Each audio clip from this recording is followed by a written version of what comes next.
때는 5억 4,200만 년 전, 지구에서는 진화의 빅뱅이라 불리는 캄브리아기 대폭발 사건이 일어났습니다. 아노말로카리스, 오파비니아, 할루키게니아 등 고생물을 상징하는 녀석들 대부분은 이때 등장했으며 무려 35개의 생물문이 생겨난 엄청난 사건이었죠. 그래서 사람들은 종종 캄브리아기 이전에는 박테리아 같은 단세포 생물만 존재하다가 이때를 기점으로 다세포 생물이 등장했다고 생각하지만 실은 캄브리아기 이전에도 우리의 눈길을 사로잡는 생물들이 정말 많았습니다. 지질시대를 나눌 때 신생대, 중생대, 고생대를 통틀어 현생누대, 고생대의 시작인 캄브리아기 이전의 시기를 통틀어 성캄브리아기 시대라고 하는데 이는 다시 명왕누대, 시생누대, 원생누대로 구분되죠.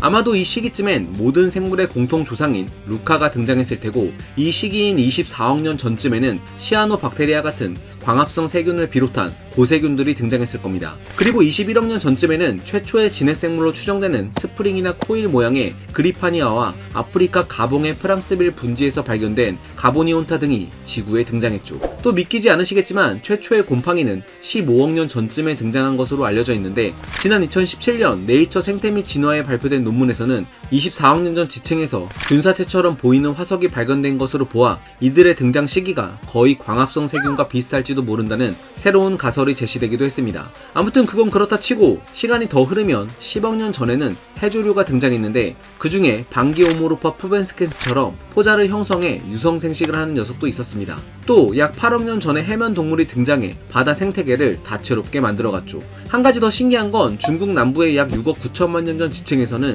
카베아스파에라라는 유기체의 배아로 추정되는 화석을 발견했는데 일부 과학자들은 이것이 최초의 동물 화석일 가능성이 높다고 주장합니다.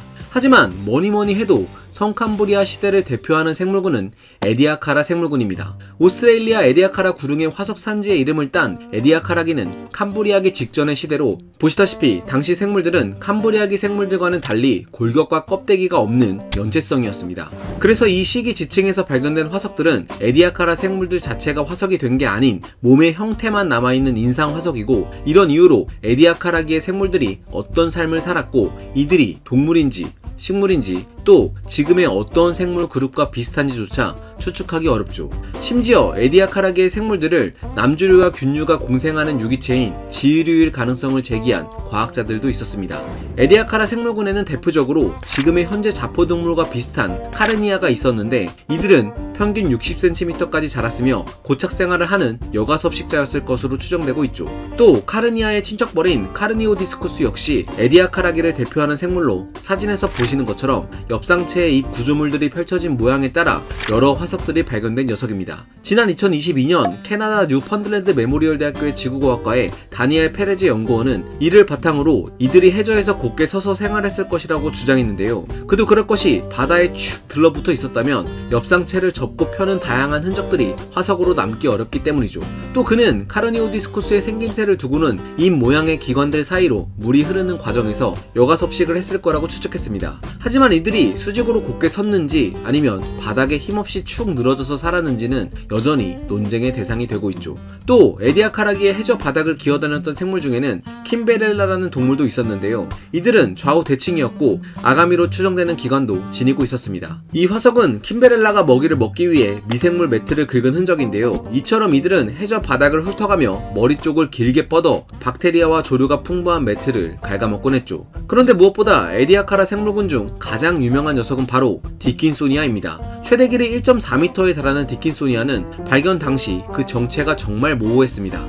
팬케이크를 철푸덕 떨어뜨린 것 같은 모양새를 보고 독일의 고생물학자인 아돌프 자일라어는 디킨소니아를 아메바 같은 거대한 원생생물 중 하나라고 주장했고 같은 맥락에서 이들을 거대 다시마 같은 조류로 보는 시각도 있었습니다. 실제로 현재에도 심해에는 다액 단세포 생물인 제노피오포레아라는 최대 직경이 20cm에 달하는 단세포 원생생물이 살고 있기 때문에 아돌프 박사의 말이 완전 허황된 주장은 아니었죠.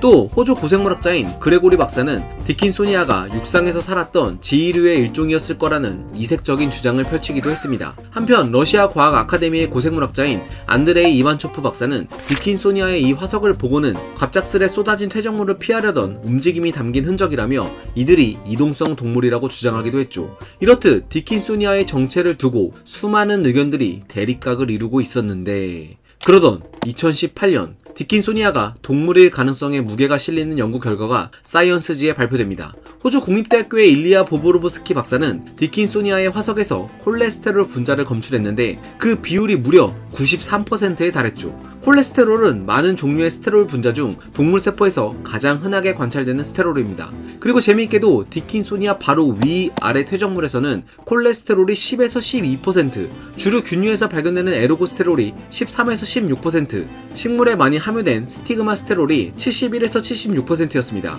즉, 디킨소니아 화석에서만 높은 비율의 콜레스테롤이 검출됐다는 건 이들이 명백한 동물임을 입증해주는 자료였죠.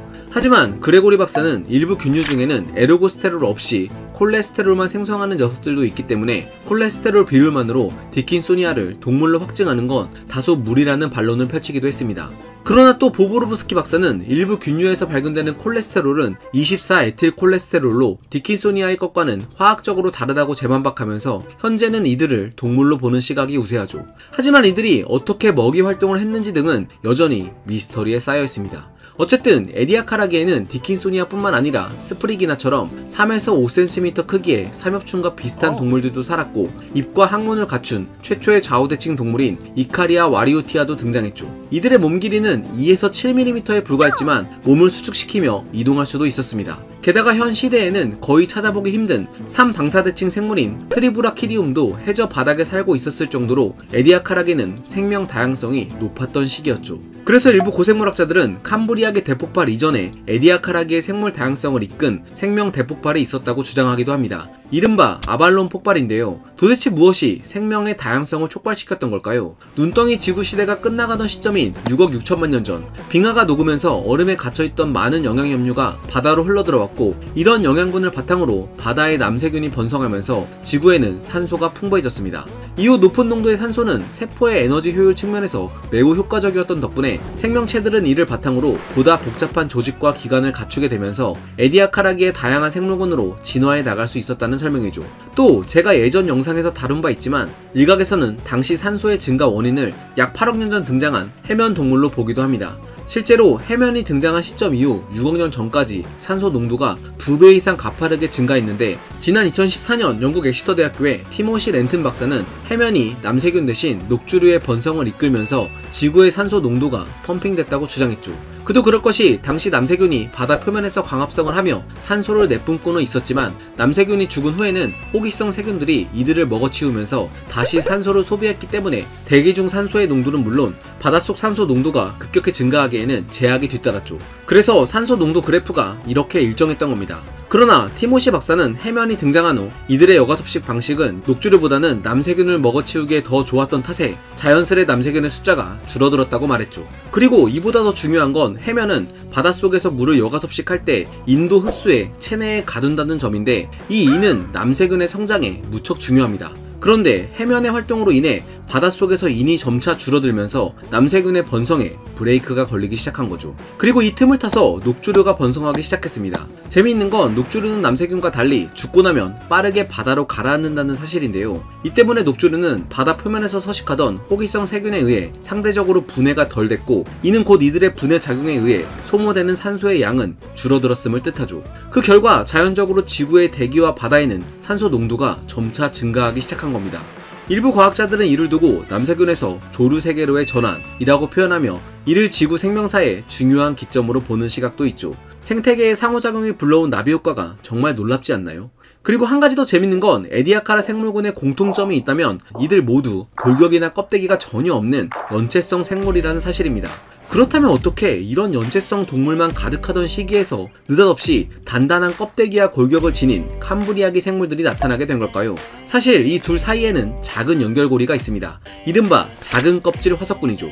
말 그대로 이건 작은 껍데기를 지닌 고생물 화석들로 에디아카라기 극말에서 캄브리아기 직전에 처음 등장했죠. 에디아카라기의 대표적인 작은 껍질 화석군에는 탄산과 인삼연 등의 껍데기를 지닌 클라우디나, 시노튜볼라이트, 나마칼라투스 등이 있습니다. 이들 중 상당수가 굴을 파고 살았는데 껍데기를 만들었다는 건 자신의 몸을 보호하기 위해서이고, 이는 에디아카라기 말부터 동물계에서 포식과 피식의 관계가 적극적으로 형성되기 시작했음을 말해주죠. 실제로 클라우디나의 여러 화석들에서는 포식자로부터 공격을 받아 구멍이 뚫린 흔적들이 자주 발견됩니다. 그래서 일부 고생물학자들은 이때 형성된 포식자와 피식자의 군비 경쟁, 또 골격과 껍데기의 등장이 캄브리아기에 이르러서는 보다 딱딱하고 복잡한 구조를 지닌 생물들이 탄생하는데 큰 영향을 미친 것으로 보고 있죠. 이렇듯 그저 작은 흔적만 남은 화석 하나에서 오래고도 장대한 지구 생명의 역사를 엿볼 수 있다는 사실은 과학이 주는 색다른 선물이 아닐까 싶습니다. 과학은 세상을 보는 창, 지금까지 과학 드림이었습니다. 감사합니다.